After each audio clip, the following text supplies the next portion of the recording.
De fato, grandes impactos ambientais vão acontecer em todo o mundo. O Brasil não está distante disso. Então, a gente tem que entender que esses impactos ambientais eles vão acontecer em diversas camadas, no caso brasileiro e no caso mundial. Hoje, nós vamos estudar mais sobre esses impactos e principalmente o quanto ele está direcionado ao Brasil. Aqui, nós vamos conversar sobre os problemas ambientais no geral e no Brasil. E sim, nós vamos comentar sobre diversas características e vamos que vamos para a aula de hoje. Se liga, vem aqui comigo. Primeiramente, para a gente começar essa aula, eu quero que a gente entenda que a gente vai ter que começar a pensar nessa aula em 4 tipos de coisas diferentes, 4 tipos de impactos ambientais diferentes. O primeiro impacto ambiental é o impacto de problemas climáticos, ou seja, problemas que vão envolver clima. O segundo impacto ambiental é aquele que vai envolver a destruição da biodiversidade. O terceiro impacto ambiental é aquele impacto gerado principalmente pela questão de recursos hídricos no processo, de fato, da construção brasileira. E, no último, nós vamos entender um pouco mais sobre perturbações no solo. Então, nós vamos entender em 4 áreas até chegar aos impactos ambientais brasileiros propriamente ditos. Então, primeiramente, eu vou falar sobre o problema climático e, pelo menos, os problemas que vão envolver nos casos brasileiros. Posso citar o primeiro, chamado aquecimento global. O aquecimento global, o que ele é de fato? O aquecimento global é quando eu tenho nada mais, nada menos do que a intensificação de um efeito chamado de efeito estufa. Então, um fenômeno que ele é um fenômeno natural, ele tem a sua intensificação. O problema não está no fenômeno, o problema está na intensificação desse fenômeno. O fenômeno do efeito estufa é nada mais nada menos que um efeito de diversos gases que compõem a nossa atmosfera, como monóxido de carbono, como dióxido de carbono, como metano, vapor de água, que eles servem como termorreguladores. Então, eles fazem a manutenção da nossa temperatura. A função deles é bem básica mesmo. A função é pegar o calor durante o dia e soltar o calor durante a noite.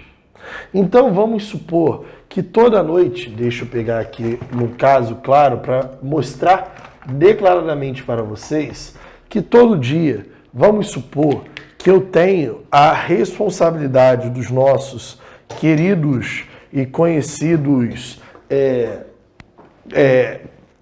retentores do efeito estufa, a seguinte ideia: todo dia eles vão capitalizar 5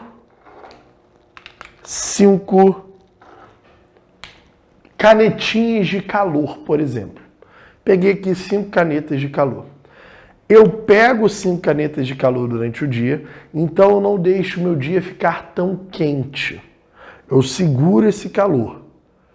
Então, o dia que deveria bater temperaturas médias de 36 em todo o mundo, ou seja, em alguns locais, por exemplo, poderia chegar a 50, 56 graus, e ela dá uma diminuída na temperatura.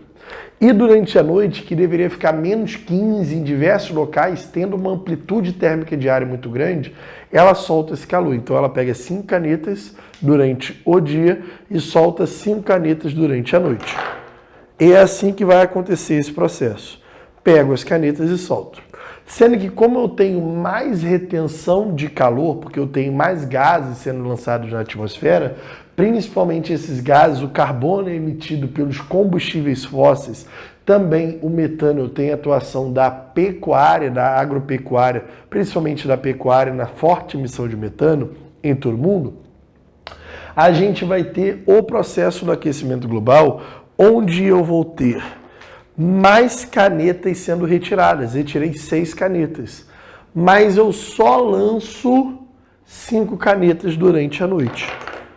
Então uma caneta fica guardada comigo, uma caneta de calor. Aí novamente eu pego mais calorzinho durante o dia. peguei aqui mais 6 canetas, mas eu só libero 5 durante a noite. Pronto, já acumulou 2 aqui comigo. Bonitinho para vocês, 2 canetas acumuladas de calor. Novamente, eu vou lá e pego mais 6 canetas e uma delas eu guardo comigo durante a noite, porque eu só libero 5 canetinhas. Com isso, eu vou acrescentando calor à minha atmosfera.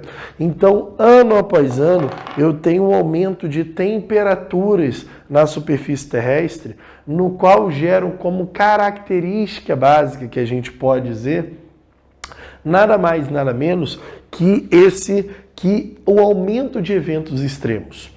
Quero dar um destaque, o ano de 2014, pela Lígia Terra, nós fomos o ano mais quente de toda a nossa história, com o início da medição em 1880.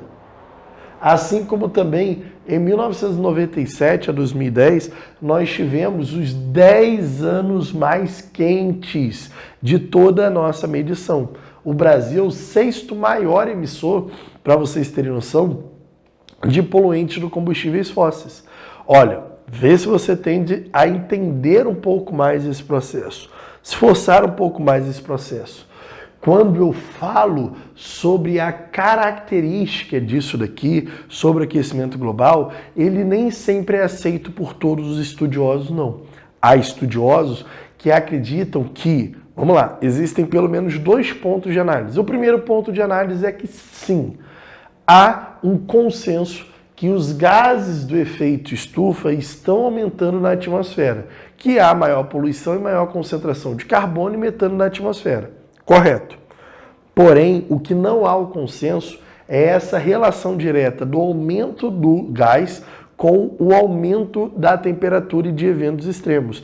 Não quer dizer que vai ficar quente em todo mundo, quer dizer que os eventos serão mais extrêmicos em todo mundo. Então, se fazia calor, uma onda de calor, a onda de calor vai ser muito mais intensa. A onda de frio vai ser muito mais intensa. Onde chovia, vai chover mais ainda. Onde fazia seca, vai fazer mais seca ainda. Vão ter alterações da dinâmica climática mundial devido a esse processo do chamado aquecimento global. Claro que há uma mobilização dos países para a retenção, diminuição, mitigação de todos esses processos.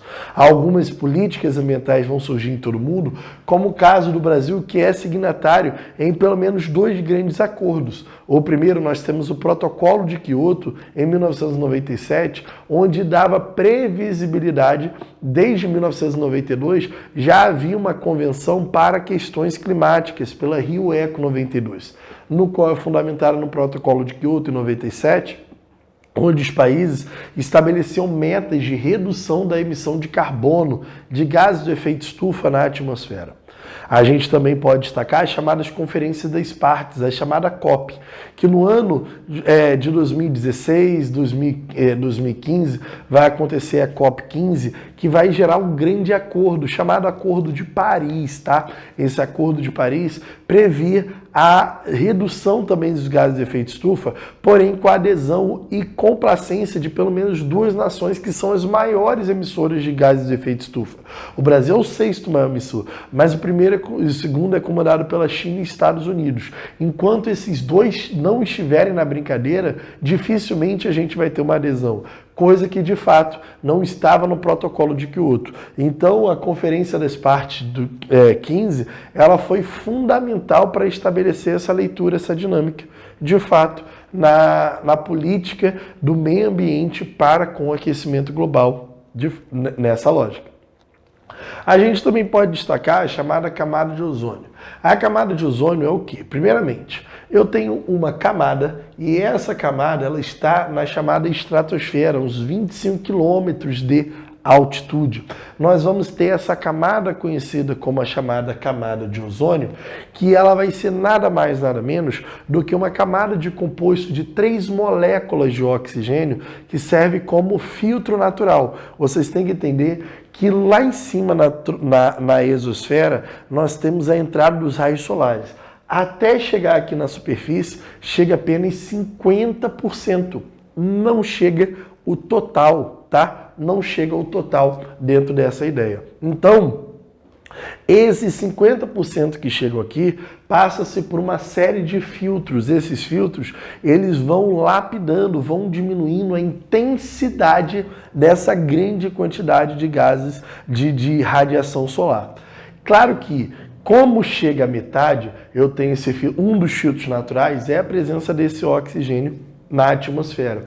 Esse oxigênio, o filtro natural, ele serve para diminuir isso. Porém, diminuir esses raios solares. Porém, a gente tem lançado, a gente lançou por muito tempo um composto de cloro, fluoro e carbono. Esse composto, quando ele chega na estratosfera, aos 25 km de altitude, ele sofre impactos da radiação de ultravioleta e acontece uma quebra, onde o cloro ele se separa do fluido e do carbono. Esse cloro radical de íons positivos, ele faz a quebra da molécula de O2, que vai acontecer, como o ozônio ele acontece, ele recebe essa radiação, ele se separa em uma molécula de O2 e depois de O, e depois ele se reconstrói.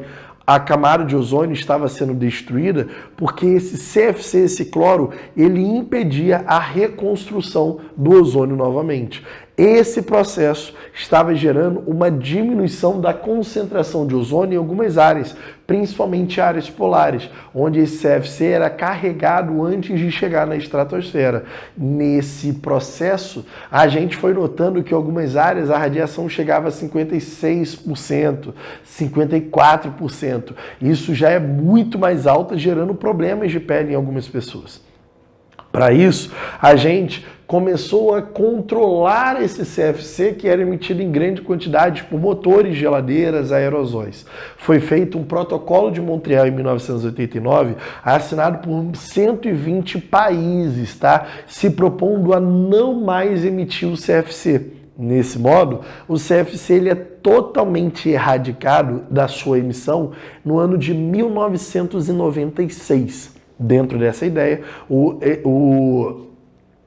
CFC, ele é de fato retirado de circulação e aí, aos poucos, a gente tem reconstruído essa camada de ozônio e a previsão do IPCC, que é o painel intergovernamental que analisa a questão do aquecimento global, camada de ozônio composto por geógrafos, climatologistas, por meteorologistas, biólogos, prevê a total volta, perfeição da camada de ozônio até 2060 nessa previsão dessa lógica. Chuvas ácidas. As chuvas normalmente elas já são ácidas. Por quê?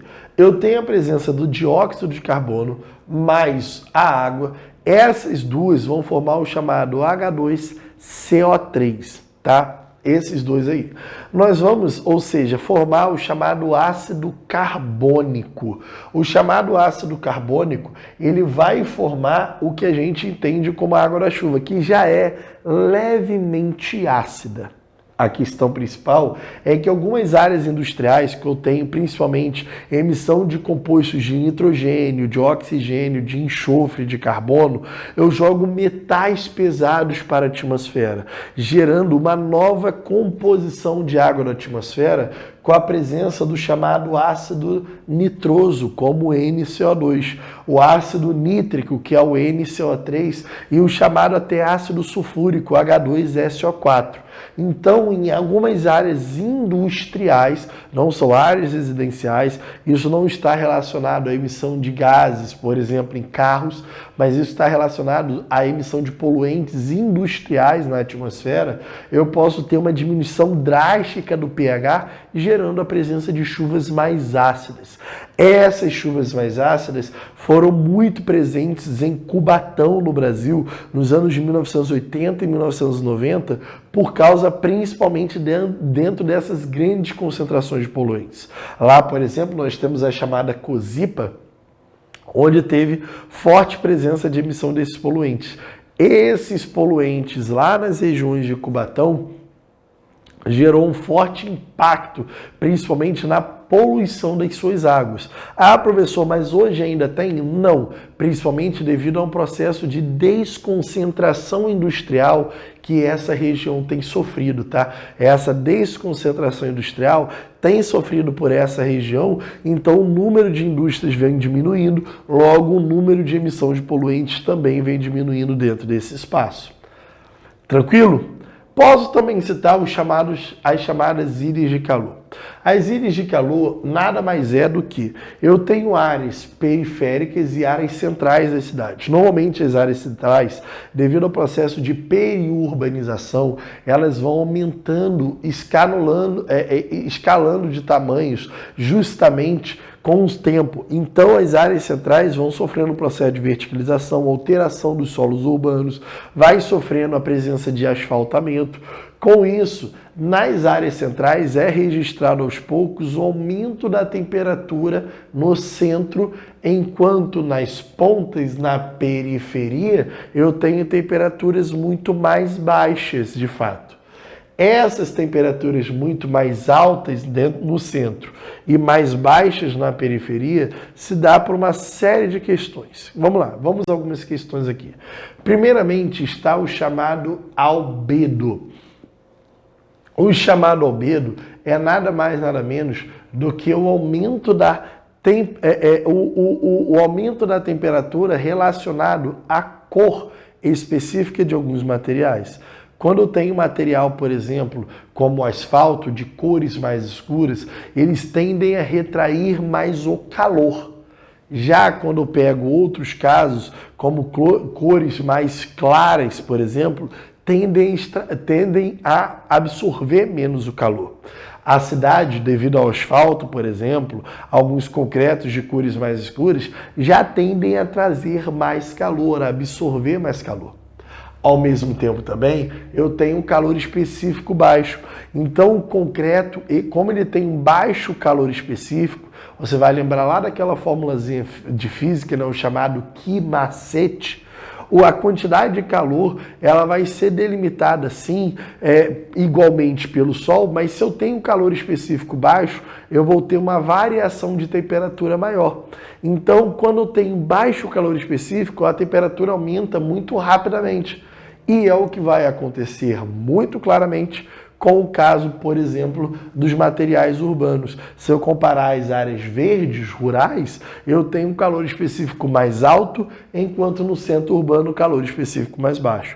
Até a própria malha urbana, que impede a passagem de ventos, concentra calor na presença de prédios, gera essa grande problemática das chamadas ilhas de calor, que aumentam ano após ano nas chamadas regiões metropolitanas devido a um processo chamado de metropolização, que é o aumento da sua área central e as suas cidades adjacentes. O aglomerado urbano tem aumentado, a quantidade de periurbanização tem aumentado, no qual essa conurbação entre as cidades gera um aumento das temperaturas das áreas metropolitanas. Já a chamada inversão térmica, a inversão térmica ela acontece justamente dentro de duas propostas. Primeiramente, eu tenho o momento normal e o momento da chamada inversão térmica, e eu vou marcar aqui para vocês claramente esse processo. Se liga aqui, ó. Primeiramente, no meu momento normal, eu tenho uma característica de o Sol ele bate na superfície, normalmente dias de verão, ele aquece a superfície e faz com que haja a movimentação do ar de subida e de descida. Então, se eu, por exemplo, tenho a queima de combustíveis fósseis, esses combustíveis fósseis eles vão começar a nada mais, nada menos que se dissipar pela atmosfera. Pela atmosfera, ele vai começar a se dissipar de fato esse gás. Então, todos os poluentes acabam encontrando de fato a sua dissipação porque eu tenho a mobilidade dos meus poluentes no cenário naquela cidade. Já em dias de inverno, quando eu já tenho uma radiação mais oblíqua, além da presença de nuvens, eu não aqueço a superfície. Quando o ar frio desce, ele não se esquenta e não sobe, ele permanece. Então eu tenho um ar mais frio embaixo, um ar mais quente em cima, no qual eu não tenho a minha mobilidade. Sabe quando você às vezes vai fazer um churrasco e sempre fica muito esfumaçado e eu não tenho aquela fumaça se dissipando? É o caso claro de dia de inversão térmica. Nesse momento, o grande problema que vai acontecer é isso daqui, ó, é a concentração de poluentes na camada mais abaixo da atmosfera.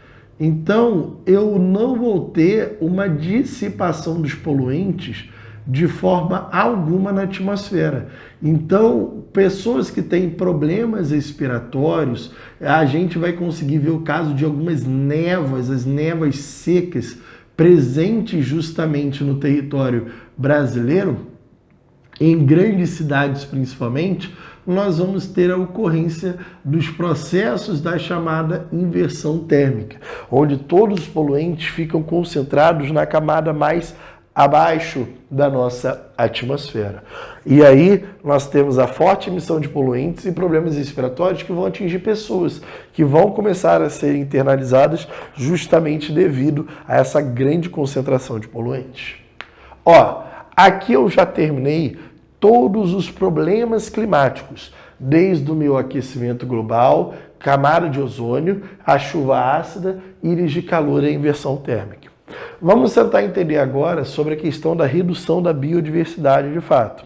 Quando eu falo sobre a redução da biodiversidade, eu falo sobre impactos sobre biomas, vegetações que têm como forte características as suas presenças nas áreas tropicais. Destaca no Brasil o caso da Amazônia, do Cerrado e da chamada Mata Atlântica. A Amazônia, Cerrado e Mata Atlântica são vegetações que dominavam as regiões da América do Sul. Só para vocês terem noção, chegavam a ocupar 9,7 milhões de quilômetros quadrados, por exemplo, as vegetações florestais, e hoje ocupam apenas 4,4, foram reduzidos para mais da metade. Mas mesmo assim, a floresta amazônica hoje, ela é a maior área de vegetação nativa, de área nativa de vegetação nativa do mundo. Ainda é a região amazônica. Esse impacto sobre áreas de grande biodiversidade e com o risco iminente de extinção, grava, tem que ter os dois, grande biodiversidade e o risco iminente de extinção, gera o que a gente vai compreender como o chamado hotspot. O hotspot nada mais é do que a característica básica, como eu posso colocar aqui para vocês, de o hotspot é o local de grande biodiversidade com o risco iminente de extinção. Esse é o chamado hotspot. No Brasil, teremos dois hotspots. Teremos o chamado Cerrado e a chamada Mata Atlântica.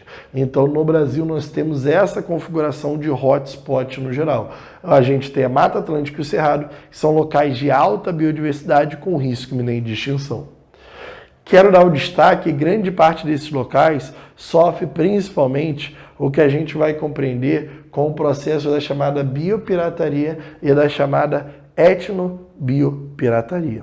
A biopirataria nada mais é do que o comércio ilegal, principalmente, ou a retirada ilegal de espécies de flora e fauna de forma irregular do nosso território, sendo levado para outros países, sendo levados para fazerem pesquisas científicas, sem de fato autorização do governo brasileiro. E a etnobiopirataria, quando são retirados principalmente saberes de populações indígenas e comercializados sem de fato a adesão dos órgãos e nem de fato da própria tribo indígena, que entende que aquilo dali está sendo ocasionado, está sendo feito para a retirada de seus conhecimentos. Então, principalmente na Amazônia, é muito presente os processos da etnobiopirataria e da biopirataria acontecendo sobre o chamado arco da devastação, nessa relação entre tribos indígenas e garimpeiros, madeireiros, entre outros espaços também, onde eu tenho uma teia ilegal, não só de madeira, mas também de espécies de flora e fauna. Quero destacar com vocês que há locais em todo o nosso país que são faixas transicionais, que, vamos tentar entender aqui, não é a floresta amazônica, também não é o cerrado. Então, reflorestar uma área que é uma transição é uma dificuldade enorme, porque como é que você vai conseguir plantar em uma transição? A transição ela é difícil você plantar, por causa justamente que você não sabe onde você termina um e começa outro. Então, os locais transicionais são de difícil reconstrução, porque elas são uma transição de fato. Partindo desse princípio, a gente pode destacar, por exemplo, os locais chamados de locais ecótonos. Os locais ecótonos nada mais são do que locais transicionais, onde vão ter uma série de transições entre uma vegetação e uma outra vegetação. Posso citar, por exemplo, a Amazônia e o Cerrado, a Caatinga e o Cerrado da Mata Atlântica, os locais ecótonos de espaços do território brasileiro.